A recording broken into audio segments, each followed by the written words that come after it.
Saya khawatir ribut bukan mikirin kita gitu. Tapi Wallahu alam. Tapi kalau ribut mikirin kita, alhamdulillah kita akan doa.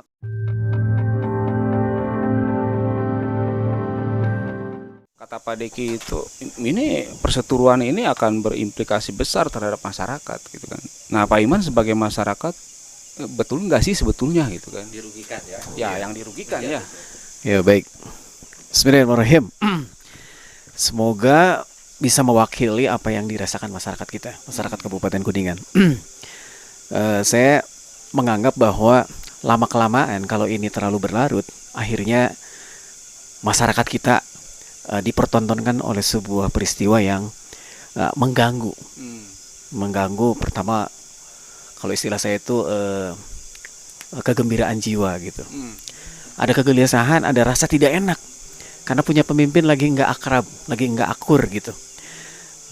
Dan itu bisa jadi mungkin obrolan antar sesama orang Kuningan di Kuningan, atau kasus saya umpamanya saudara-saudara saya menanyakan yang di Bekasi, yang di Depok, yang di Bogor, emang ada apa nih di Kuningan gitu, bupati dengan wakil bupatinya kenapa gitu, kok jadi rame nih di Lembur Batur gitu. Karena kita tahu bahwa ada banyak komunitas Kuningan di luar Kuningan gitu. Nah ini yang membuat kita pertama, kami merasakan bahwa kalau suasana ini tidak segera dikelirkan, ini mengganggu suasana batin kita. Kami yakin bahwa kalau nanti semakin hari semakin banyak masyarakat Kabupaten Kuningan yang tidak mendapatkan konklusi atau tidak selesai ini masalah, pembiaran ini sebenarnya bisa diartikan membiarkan masyarakat kita jadi kurang bahagia, jadi kurang tenang, jadi kurang bisa memiliki kegembiraan di jiwanya. Nah, moga-moga ini tidak lama, tidak berlarut, sehingga segera diselesaikan gitu. Karena secara prinsip tidak adalah yang ideal pasangan gitu ya, bahwa konflik itu realita, itu niscaya. Asal bagaimana mekanismenya dan cara merespon peristiwanya aja gitu. Bahwa segala sesuatunya bisa dibicarakan baik-baik dan seterusnya gitu. Atau kalau saya punya istilah, pastikan agar kami nih orang tua dari anak-anak kami itu punya cara untuk menjelaskan secara motivatif gitu ya, secara baik. Kalau umpamanya mereka nanya, emang ada apa ya? Memang ada apa Bun? Katanya Pak Bupati dengan Bapak Wakil Bupati kita nih lagi nggak akur gitu. Kalau umpamanya di waktu tertentu mungkin kita bisa coba netralisir gitu ya, bahwa kemungkinan ini itu segala macam, sehingga anak-anak kita tidak punya negative thinking gitu. Negative thinking bahwa kita akan biasa berbeda, kita juga akan hidup biasa untuk berlawanan persepsi dan juga keinginan, tetapi itu bukan alasan untuk tidak bisa bersama sebagaimana kita juga dalam satu keluarga gitu. Nah, itu mungkin yang kita rasakan. Yang kita rasakan, yang mungkin melanjutkan apa yang tadi disampaikan, pengaruh terhadap kita sebagai masyarakat tentu ada ketidaknyamanan ya. Karena tentu berbanding terbalik, sakit jiwa kalau ada orang suka melihat nonton orang tidak baik, karena berantem itu di ruang publik tidak baik. Jadi kalau ada individu merasa begini tuh mengasihkan sebagai tontonan yang membuat kita merasa seru gitu ya, saya kira masyarakat kita lagi sakit. Udah sakit, belum juntrung, divaksinasi semua masyarakat kita. Gelisah juga, ekonomi belum terbuka, dan ada problem-problem lain ya yang sedang kita hadapi. Nah yang gini-gini moga-moga segera ada penyelesaiannya. Itu harapan dari kita. Biar itu, kalau tadi analogi juri ya, kalau analogi keluarga mungkin nanti anaknya pada broken home gitu kan. Kalau orang kalau orang tuanya tidak akur ya. Hampir cerai berai. Iya, kan ada dua pelajaran. Kalau itu dianalogikan suami istri, bapak bupati dan wakil bupati, tentunya anggota keluarga kita akan gelisah lah, nggak akan enak gitu. Ini masyarakat Kuningan gitu Pak Iman ya. Iya. Kalau masyarakat Kuningan itu banyak. Iya. Pak Bupati suaminya, Pak Wakil Bupati istrinya gitu. Iya. Terus mereka berseteru, pasti masyarakatnya, anak-anaknya resah gitu ya. Resah semua. Kata Pak Deden apa? Broken home. Broken heart atau broken home. Oh, broken home. Kondisi psikologisnya broken heart. Broken heart. Kondisi psikologis. Iya, realitanya cenderung jadi broken home nantinya. Ya. Artinya ini kita prihatinkan gitu ya. Dan moga-moga pimpinan kita mengambil peran untuk jadi teladan. Sesuatu yang orang nggak bisa dapat, jabatan bupati dan wakil bupati, tetapi ketika dia dapat, dia perankan untuk segala keteladanan gitu. Teladan memberikan keputusan-keputusan yang membela dan juga memfasilitasi proses pertumbuhan masyarakat menjadi lebih baik, dan juga dia juga menjadi pimpinan yang membanggakan kita semua gitu. Kalau dikaitkan dengan mutasi, sebagaimana yang disampaikan oleh Kang Deki, saya kira kami mengharapkan agar mutasi ini benar-benar dimanfaatkan oleh para pimpinan kita, agar melampaui kepentingan-kepentingan egoisme individu, karena pasti semuanya merasa benar. Ya. Bagaimana caranya agar momentum mutasi, kalau mutasi itu adalah sebuah peristiwa konstitusional untuk mengkonsolidasi dan memperbaiki cara melayani publik, maka kalau politik dalam obrolan tadi adalah seni mengelola kepentingan, maka kalau politik mutasi itu kami harapkan bagaimana caranya agar mutasi ini peristiwanya dimanfaatkan betul oleh pimpinan-pimpinan kami, oleh kita, untuk mengakselerasi birokrasi, Ya. agar kapasitasnya naik, agar orang-orang terbaik mendapatkan peran-peran yang signifikan, agar pelayanan publik menjadi lebih maksimal gitu. Intinya untuk pelayanan publik Iya, kan berarti mutasi. jadi yang kami bayangkan nggak apa-apa berkelahi, asal berkelahi untuk mikirin rakyat. Ini bagus nggak posisi ini? Ini karena kecenderungan pribadi atau kalau memang prestasi, basisnya kompetensi, atau memang karena nggak enak nih. Ini orang saya, yang orang jauh siapa? dekat tadi kata Pak Atau Deki ya. tadi jauh dekat gitu. Ya. Nah, kami sih mengharapkan agar yang nanti diberi menjadi pemimpin birokrasi itu, yang nanti akan garda terdepan dalam pelayanan publik, adalah hasil diskusi sampai berantem itu dalam rangka memudahkan, membela dan menyelesaikan masalah-masalah publik, masalah-masalah kita, masyarakat. Jadi kalau umpamanya mengaku-ngaku menggunakan mutasi dalam rangka melayani publik, tapi berakhir berantemnya ternyata bukan itu, ya ini moga-moga bukan itu Pak maksudnya. Tapi ada yang salah berarti atau gimana? Saya nggak ngerti subjektivitas masalahnya, objektifikasi masalahnya ya. Tapi ini harapan kita nih, harapan kita bahwa mutasi ini diambil momentumnya oleh pimpinan kita, Bapak Bupati, Wakil Bupati, Sekda, Baperjakatnya, dan tim-tim yang memang leading sektornya atau memang punya kewenangan dalam rangka itu, menggunakannya untuk benar-benar menghadirkan orang-orang terbaik di level birokrasi, agar kita semua bangga bahwa yang muncul namanya, yang dikasih perannya, yang difasilitasi orangnya, itu benar-benar mewakili keinginan pimpinannya, yaitu Bupati dan Wakil Bupati, dalam rangka menyelesaikan masalah kita, masalah rakyat. Saya khawatir ribut bukan mikirin kita gitu. Tapi Wallahu alam.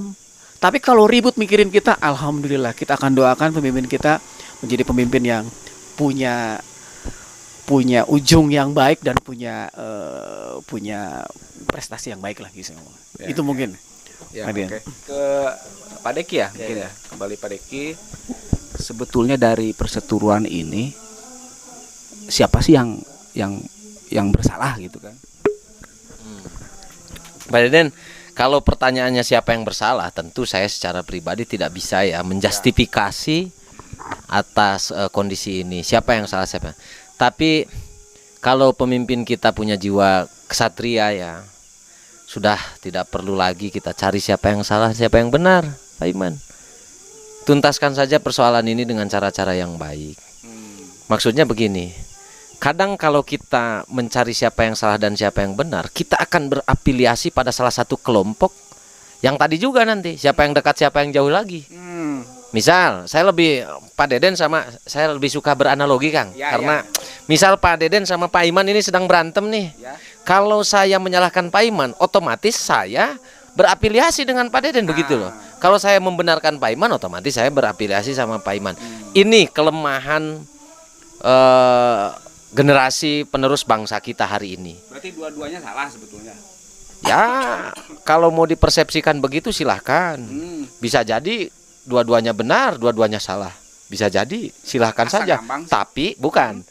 Tapi kalau memang ada perseteruan dan konflik yang ibarat kata ini sebuah film atau sinetron, ini tontonan yang bukan bisa menjadi tuntunan, Ya. artinya kan salah.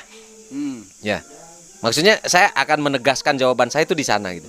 Kalau memang implikasinya ini buruk seperti apa yang disampaikan oleh tadi Pak Iman sebagai bagian perwakilan masyarakat, perwakilan pengusaha juga yang ikut tinggal di sini beserta keluarganya, kan orang sini, tentu kan ungkapan batin beliau adalah ungkapan yang sejatinya seia-ianya tanpa ada konflik of interest atau kepentingan. Kalau ini implikasinya buruk artinya ya salah. Siapa yang salah? Ya tidak bisa dijustifikasi. Ya, ya. Kalau kondisinya begini ya saya nyatakan saja dua-duanya memang karena satu pihak pasti punya argumentasi, satu pihak pasti punya argumentasi. Maka Pak Deden saya kembalikan ya. Kalau di kita abdi jantan emut amanat sepuh. Kan asli nih ya bukan saya ini ya, tapi kita memang hidup di daerah dalam teritorial orang timur. Harusnya bagaimana orang tua berperilaku pada anaknya, anak berperilaku pada orang tuanya, atau teman sejawatnya seperti apa. Itu kan ayat tetekon eta tekang.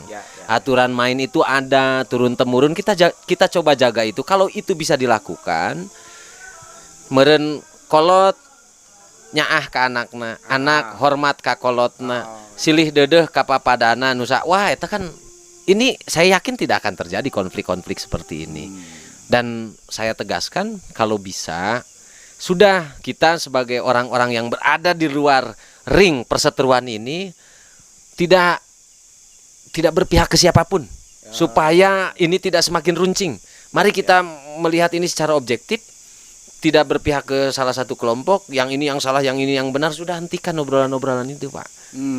Segera cari solusi supaya ini bisa segera selesai dan masyarakat sebagai penerima kembali gitu kan, tidak merasa gelisah lagi. Betul, gitu kan, betul. anak-anaknya ya. Kondisi batin yang dianalogikan oleh Pak Iman tadi sungguh luar biasa. Orang tuanya sampai dengar-dengar mau cerai, jangankan sudah bercerai, dengar-dengar mau cerai aja wah.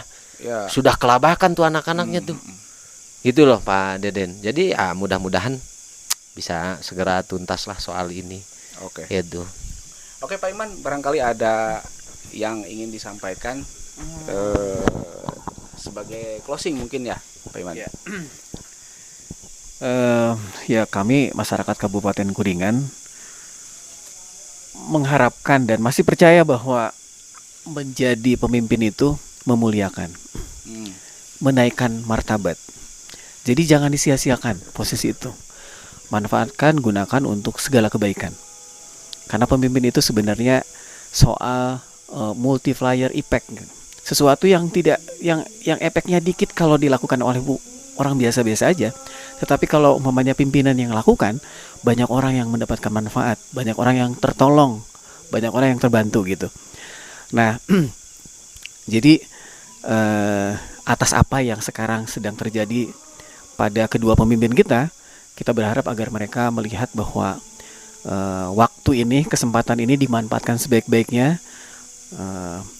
sehingga mereka layak untuk dimuliakan di sisi Tuhan ya, dan mendapat tempat terbaik atau penerimaan terbaik di masyarakatnya. Karena mereka juga tahu bahwa pemimpinnya benar-benar memikirkan mereka, menolong mereka, membantu mereka. Atas terjadinya konflik, tidak ada konflik karena musibah semuanya memang ditakdirkan untuk hadir bersama kita. Tapi fungsi musibah itu kan menaikkan level kapasitas kita, kompetensi kita. Moga-moga peristiwa ini juga menjadi introspeksi gitu untuk semua pihak, bahwa leadership rute kepemimpinan di Kabupaten Kuningan itu harus dicarikan jalan keluarnya. Bahwa apa yang baik dari kedua pemimpin kita itu harus menjadi nilai yang bisa diwariskan, kalaupun tidak menjadi pelajaran yang bisa menguatkan apa yang terbaik, supaya nanti pemimpin kita di masa depan relatif belajar dari peristiwa ini dan menjadi lebih baik. Jadi jangan dilihat konflik itu sesuatu yang jelek. Konflik adalah cara untuk menemukan keseimbangan baru, kekuatan baru, dan juga cara baru. Tapi yang ditunggu masyarakat adalah efek terhadap konflik itu apakah benar kita yang dipikirin bahwa nanti akhirnya keduanya melerai gitu ya, keduanya kemudian sadar bahwa yang akan menjadi fokus perhatian kepemimpinan mereka adalah apakah masyarakatnya happy nggak gitu, atau sejahtera nggak, atau akhirnya menjadi lebih baik gitu. Kemudian yang kedua, mungkin saya ulang, karena memang mutasi menjadi salah satu trigger ya terakhir, salah satu pimpinan kita nggak hadir gitu ya, kemudian ditendensikan itu adalah kekecewaan atau apa gitu. Karena konflik adalah bagian dari hidup kita, saya kira sini selesaikan. Kemudian yang kedua, coba tempatkan mutasi menjadi sesuatu yang luar biasa, yang menyelesaikan masalah, bukan menimbulkan masalah, bukan membuat masalah baru. Mutasi adalah cara mengkonsolidasi kebaikan-kebaikan dari individu birokrasinya dan meningkatkan kompetensi birokrat untuk meningkatkan pelayanan terhadap masyarakatnya. Kalau tidak main-main, kalau serius gitu menggunakan kesempatan, menggunakan mutasi ini, saya kira mutasi ada salah satu cara memberikan sanksi untuk ASN yang kurang fokus, kurang dedicated, menyia-nyiakan, diangkat jadi ASN tapi tidak digunakan untuk mengabdi kepada masyarakat. Yang kedua, mengapresiasi, menempatkan, memberi peran yang maksimal untuk ASN-ASN yang objektif ya, datanya objektif, untuk dikasih peran lebih signifikan, lebih leluasa, bertemu, membantu, menolong, dan menyelesaikan masyarakatnya. Jadi kalau ini menurut saya nggak mesti berantem yang membuat pecah, harusnya berantem, saking peliknya diskusi sampai berantem gitu Pak Deden.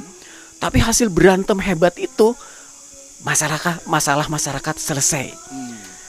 Berantem bikin happy, berantem bikin sejahtera. Berantem membuat kita keluar dari kabupaten termiskin, membuat kita keluar dan bisa menjadi kabupaten pendidikan gitu. Nah ini yang kita harapkan. Kabupaten terkaya gitu kan ya. Kalau butuh kabupaten yang sejahtera, yang memang kaya gitu, kayak lahir batin gitu ya, sehat lahir batin. Gitu mungkin. Oke. Makasih Pak. Terakhir statement ya. Closing. Ya boleh. Jadi begini Pak Deden, karena beliau kedua tokoh ini adalah pimpinan kita, orang tua kita, saya ingin sedikit menyampaikan saja bahwa satu contoh, satu teladan lebih baik dari 1000 nasihat Pak Deden. Mudah-mudahan beliau bisa memberikan contoh yang baik untuk kita semua.